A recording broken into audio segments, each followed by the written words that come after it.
Assalamualaikum warahmatullahi wabarakatuh. Halo semua, jumpa lagi ya dengan saya masih di Hani Saja Official. Kali ini kita akan belajar akidah akhlak kelas 8 semester ganjil, yaitu bab 2 yang judulnya adalah mukjizat dan kejadian luar biasa lainnya. Sebelum belajar, silahkan berdoa terlebih dahulu dengan mengucap basmalah. Bismillahirrahmanirrahim. Di antara materi yang akan kita pelajari pada bab ini adalah yang pertama pengertian mukjizat, karomah, irhas, dan ma'unah. Dan yang kedua adalah dalil nakli dan contoh kebenaran mukjizat, karomah, irhas, dan ma'unah. Dan yang ketiga adalah hikmah adanya mukjizat, karomah, irhas, dan ma'unah. Pertama kita harus tahu pengertian dari kesemuanya, yaitu tentang mukjizat, karomah, irhas, dan ma'unah. Yang pertama ada mukjizat. Kita akan kupas tentang pengertian dari mukjizat. Menurut bahasa, mukjizat berasal dari bahasa Arab yang berarti sesuatu yang melemahkan atau mengalahkan. Menurut istilah, mukjizat berarti sesuatu yang luar biasa yang terjadi pada diri Nabi dan Rasul Allah Subhanahu wa Ta'ala dalam rangka membuktikan dirinya adalah Nabi dan Rasul yang tidak dapat ditiru oleh siapapun. Dari definisi tersebut, dapat ditarik kesimpulan bahwa ciri-ciri mukjizat adalah sebagai berikut ini. Yang pertama, diturunkan hanya kepada para nabi atau rasul, dan yang kedua merupakan kejadian luar biasa di luar kemampuan manusia. Yang ketiga, diturunkan sebagai bukti kekuasaan Allah Subhanahu wa Ta'ala. Yang keempat, diturunkan sebagai bukti kenabian atau kerasulan, dan yang kelima bertujuan untuk memperlemah orang kafir. Mukjizat dibagi menjadi dua macam, yaitu 1. Mukjizat kauniyah, 2. Mukjizat akliyah. Untuk yang pertama, mukjizat kauniyah. Mukjizat kauniyah adalah mukjizat yang tampak. Mukjizat ini dapat dirasakan atau ditangkap oleh panca indera. Mukjizat kauniyah disebut juga mukjizat terbatas, artinya di luar kemampuan manusia, terjadi hanya sekali dan dalam satu tempat, tidak bisa diulang dan tidak bisa dipelajari. Contoh mukjizat Nabi Isa yang dapat menghidupkan orang mati dengan seizin Allah Subhanahu wa Ta'ala. Sedangkan yang kedua adalah mukjizat akliyah, yaitu mukjizat yang hanya dapat difahami oleh akal pikiran.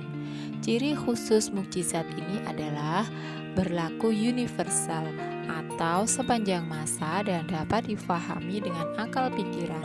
Contohnya Al-Quran memiliki keistimewaan yaitu kandungannya luar biasa, susunan sastra yang indah, dan akan terjaga sepanjang masa.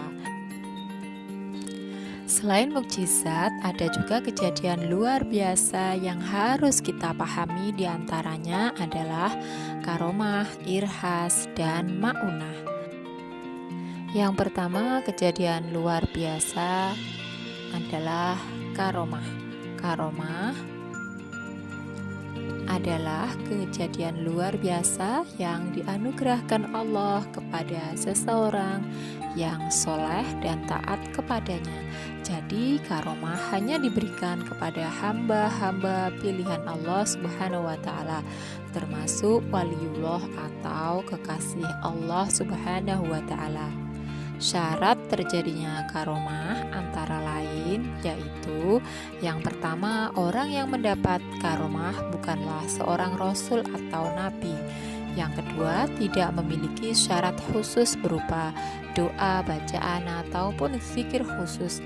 Yang ketiga, terjadi pada seorang hamba yang solih, baik dia mengetahui terjadinya karomah tersebut ataupun tidak.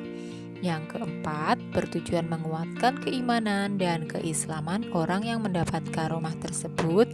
Yang kelima, diberikan Allah Subhanahu wa Ta'ala kepada hamba-hambanya yang benar-benar beriman serta bertakwa kepadanya. Berikutnya ada irhas. Irhas yaitu adalah kejadian atau hal-hal yang istimewa yang terjadi pada diri calon rasul. Irhas terjadi sebelum seorang rasul dinyatakan kerasulannya oleh Allah Subhanahu wa Ta'ala. Berikutnya ada maunah.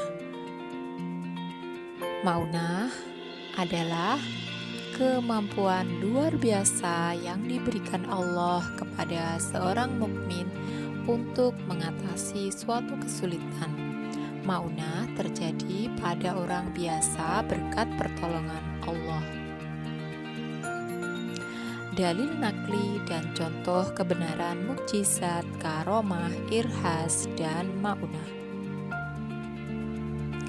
Beberapa bukti dan contoh mukjizat para rasul yaitu yang pertama mukjizat Nabi Ibrahim, yang kedua Nabi Musa, yang ketiga Nabi Muhammad SAW, dan lain-lain.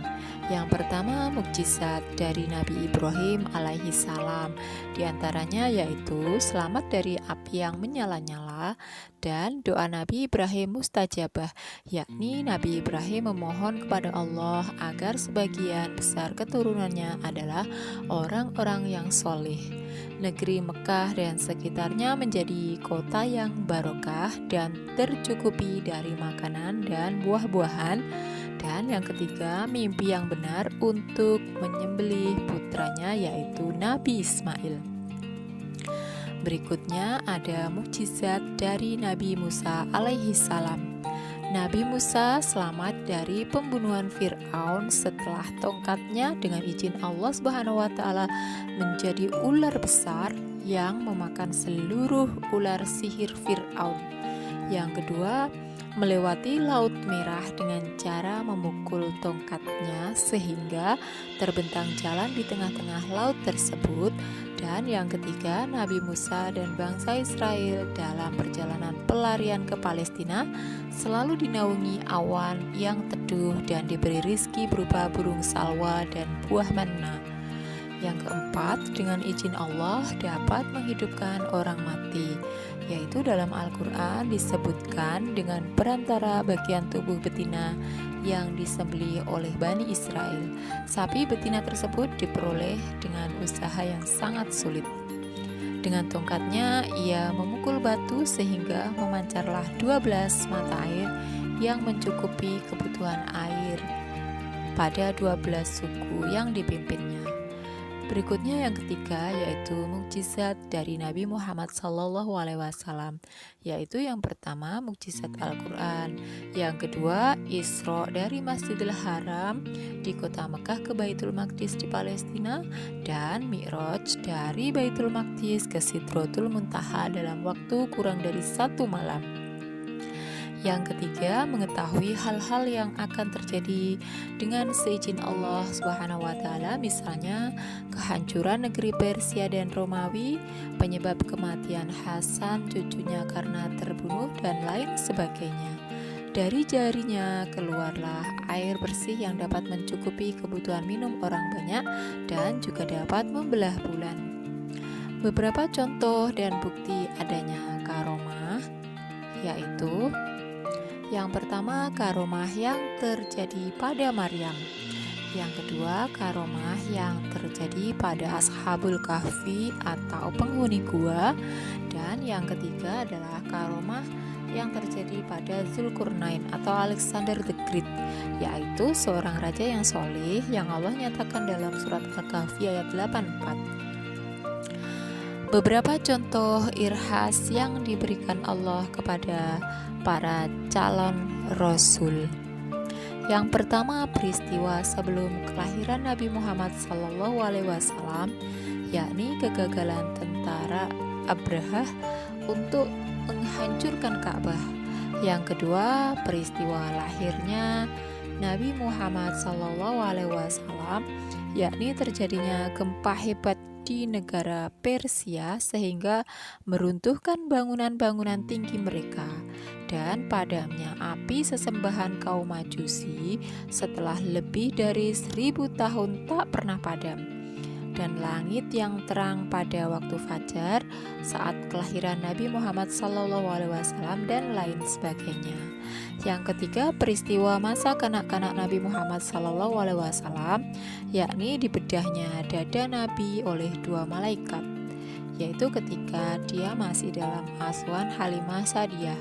Kemudian peristiwa masa remaja sampai menjelang diangkat menjadi Rasul. Dalam perjalanan dagangnya ke negeri Syam, Nabi Muhammad selalu dinaungi awan yang teduh. Kemudian ada bayi Nabi Isa yang dapat berbicara yang dijelaskan dalam surat Maryam, dan ada bayi Nabi Ismail yang menendang tanah sehingga mengeluarkan air Zam-Zam, dan ada bayi Nabi Musa yang selamat sampai istana Fir'aun. Dalil yang menunjukkan ma'unah Allah Subhanahu wa Ta'ala yang diberikan kepada hambanya antara lain dalam Al-Quran surat Al-Maidah ayat 120, yang artinya adalah kepunyaan Allah lah kerajaan langit dan bumi dan apa yang ada di dalamnya, dan Dia maha kuasa atas segala sesuatu. Maunah yang diberikan Allah Subhanahu wa Ta'ala kepada hambanya misalnya yaitu seorang nenek yang terkurung dalam rumah yang terbakar. Nenek tersebut dapat membobol tembok yang kokoh dan selamat dari bahaya.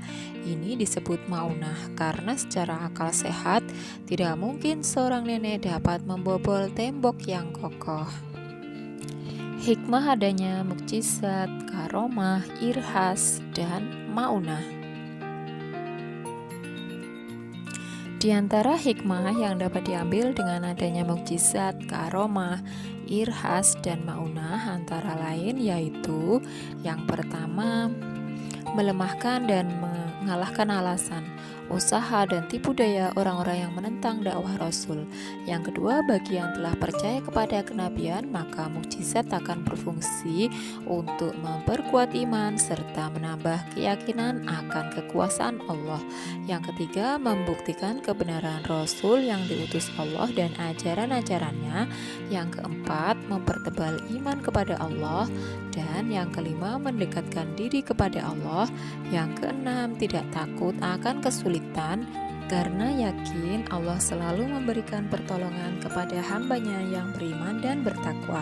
Yang ketujuh, sebagai bukti kebenaran Rasul yang diutus, bahwa ajaran dan pengangkatan diri seorang Rasul adalah benar dari Allah.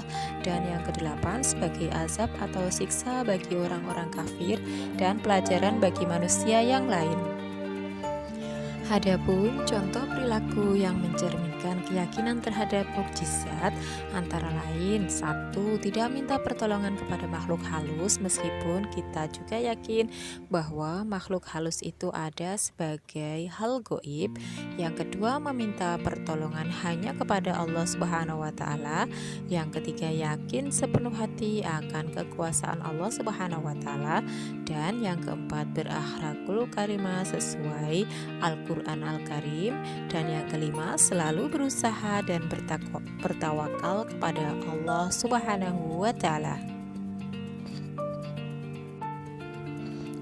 Yang terakhir, rangkuman dari materi pelajaran kita hari ini diantaranya adalah: mukjizat adalah kejadian luar biasa yang dianugerahkan Allah kepada Rasul-Nya untuk melemahkan dan mengalahkan lawannya sebagai bukti atas kebenaran risalahnya. Mukjizat itu tidak dapat dipelajari dan ditandingi oleh siapapun, dan datangnya pun secara tiba-tiba. Biasanya mukjizat diberikan pada waktu kondisi seorang Rasulullah dalam keadaan sangat terjepit oleh musuh. Selain mukjizat, ada pula kejadian kejadian luar biasa yang Allah berikan kepada hamba-hambanya yang Dia kehendaki. Adapun kejadian luar biasa itu terbagi menjadi 3 macam, yaitu karomah, maunah, irhas. Demikian tadi pelajaran kita tentang mukjizat dan kejadian luar biasa lainnya, yaitu karomah, maunah, dan irhas. Semoga apa yang saya sampaikan membawa manfaat. Silahkan akhiri kegiatan belajar kita dengan mengucap hamdalah bersama. Alhamdulillahirabbil alamin. Sampai jumpa pada pembelajaran berikutnya. Wassalamualaikum warahmatullahi wabarakatuh.